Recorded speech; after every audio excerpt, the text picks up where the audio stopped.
Halo guys, kembali lagi di channel HP Bae. Langsung aja di video kali ini aku pengen bahas untuk ngomongin suka dukaku pakai Xiaomi Redmi A5. Ini adalah HP entry level paling barunya dari Xiaomi yang harganya di 1 jutaan kecil ya. Waktu aku beli harganya di 1.199.000, RAM-nya 4 GB, internal 128.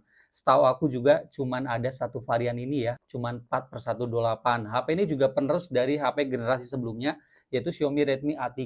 Tahun kemarin udah aku bahas yang model kamera belakangnya itu gede banget. Oh iya, setahu aku juga nggak ada Xiaomi Redmi A4 ya, langsung ke A5 ini. Dan BTW, HP ini juga HP kembarannya dari Poco C71. Harganya juga bisa dibilang mirip-mirip aja. Ya udah, kembali lagi ke Redmi A5 ini, kira-kira HP ini worth it nggak sih buat dibeli? Dan buat kalian yang mau beli HP ini, bisa nih video ditonton sampai akhir buat jadi bahan pertimbangan. Langsung aja kita mulai. Aku akan mulai pada bagian yang aku sukai dulu waktu pakai HP ini. Pertama nih, pada bagian desain dan bodinya. Untuk HP yang harganya sejutaan kecil ya, menurut aku ini HP mewah banget desainnya.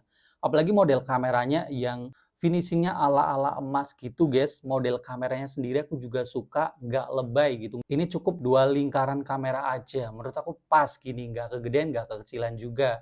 Terus untuk backdoor-nya juga mantep banget ini, meskipun masih dari bahan plastik, backdoor sama frame-nya, tapi finishing backdoor-nya ini udah ala-ala metal kalau kata Xiaomi. Jadi memang sentuhannya itu lebih solid rasanya guys, kayak bukan plastik banget.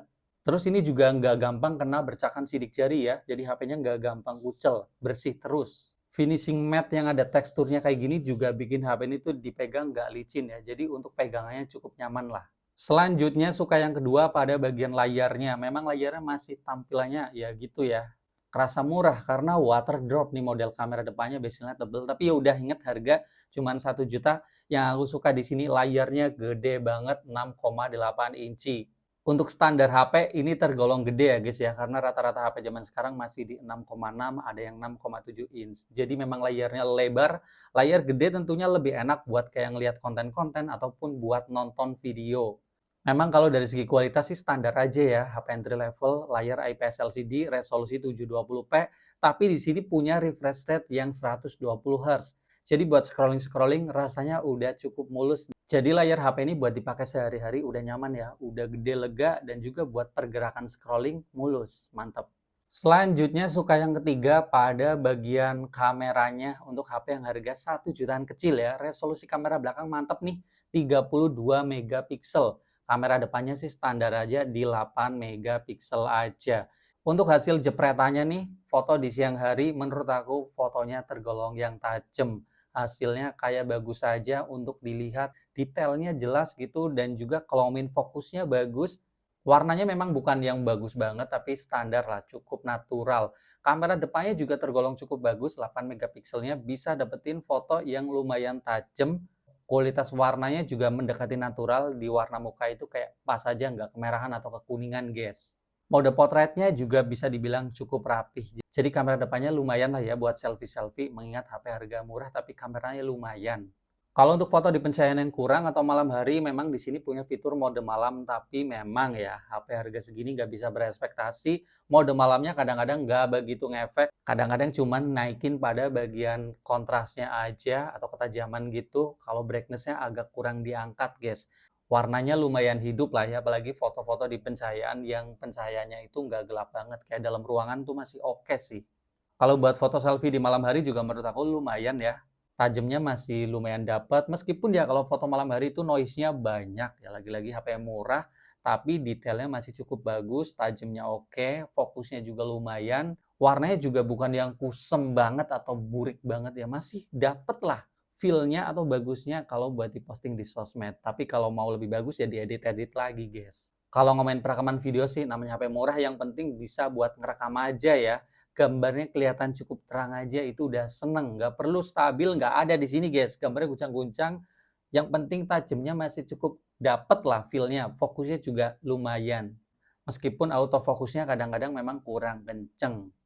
Kalau untuk perekaman videonya sih sebenarnya nggak usah berharap yang bagus, HP harga sejuta, yang penting bisa ngerekam dan ini kualitas mic-nya sama gambarnya menurut aku udah lumayan bagus ya.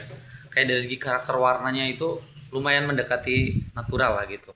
Sama di sini ketajamannya juga bisa dibilang lumayan tajam ya, lumayan tuh.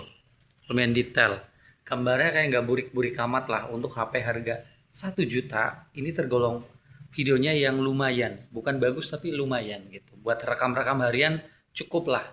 Selanjutnya suka yang keempat pada bagian performanya. Untuk HP harga sejutaan kecil, ini chipsetnya menurut aku lumayan ya. Udah pakai Unisoc T7250. Ini chipset rebrandingnya dari Unisoc T615. Ini lumayan guys. Daripada pakai MediaTek kayak seri kecil Helio G35, 36 atau G50. Itu menurut aku agak kurang ya. Di sini lumayan untuk performa meskipun RAM-nya 4 GB, Antutunya bisa dapat 260 ribuan. Lumayan ya, kayak HP 1 jutaan agak gede gitu. Untuk performa dalam keseharian kayak multitasking memang nggak kenceng-kenceng banget ya. Ada nunggunya dikit tapi nggak lemot gitu. Dan juga buat buka tutup aplikasi lumayan lancar ya, lumayan sat-sat meskipun kadang-kadang masih ada aplikasi nge-refresh. Yang penting bukanya jangan terlalu banyak karena ini RAM-nya 4 GB aja. Kalau buat main game kayak Mobile Legends, di sini aku nyobain settingan grafisnya di medium aja ya. Yang penting udah jalan cukup enak. Ya kadang-kadang ada lah frame drop tipis-tipis, buat push rank sampai berjam-jam pun masih lumayan lah guys. Bukan rasanya kayak pengen banting gitu, masih aman lah. Terus buat main PUBG di sini juga settingan grafisnya bisa di smooth high, mentok-mentok di HD high. Memang performanya ini bukan yang smooth atau halus gitu, pergerakannya mulus banget, tidak guys. Di sini kalau buat geser-geser agak kerasa lah kurang mulusnya, tapi bukan yang parah frame drop. Bisa dibilang cukup nyaman buat main PUBG, buat seru-seruan aja ya, bukan untuk yang serius banget gitu. Mengingat ini juga nggak ada gyroskopnya. Selanjutnya suka yang kelima pada bagian baterainya. HP ini kapasitas baterainya tergolong yang lumayan gede, yaitu 5200 mAh. Untuk penggunaanku pakai jaringan data ya, dari baterai 100% sampai 10% nggak dicas. Untuk penggunaan kayak sosmed lah, ngegame juga, bisa dapat screen on time 7 jam 5 menit. Lewat dari 7 jam kayak gini menandakan ya baterainya itu awet.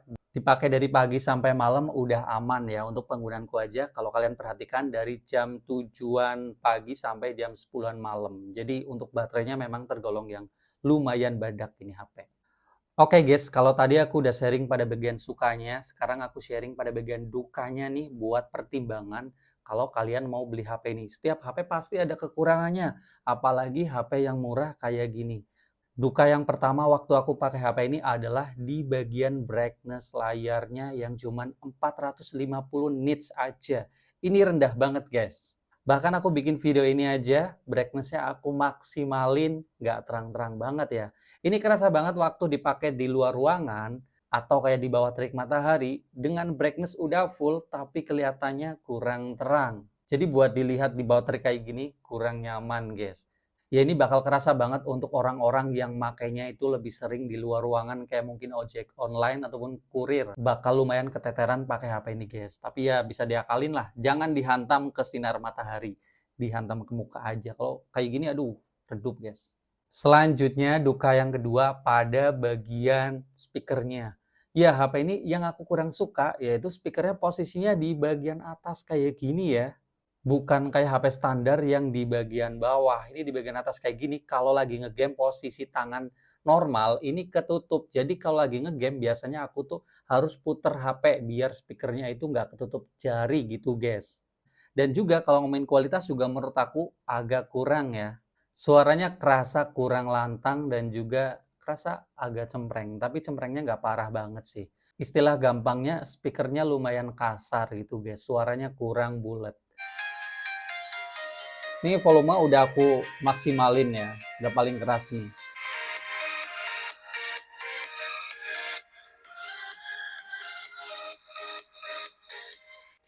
Volumenya kalau diturunin juga kerasa dropnya ya, kayak langsung ngecil. Tapi ya sudah lah ya, namanya HP harga sejutaan kecil, ya kayak gini memang kualitasnya. Gimana lagi mau protes juga gak bisa gitu. Selanjutnya duka yang ketiga pada bagian chargingnya. Ya ini HP chargernya cuman 15 watt aja untuk ngecas baterai 5200 mAh.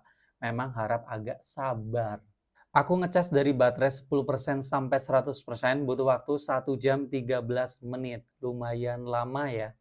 Jadi ngecas HP ini memang lebih enaknya itu ditinggal aja sambil beraktivitas ataupun sambil tiduran. Soalnya kalau ngecas sambil dipakai itu bakal kerasa lamanya, nambahnya lama guys, ya karena chargingnya 15 watt aja.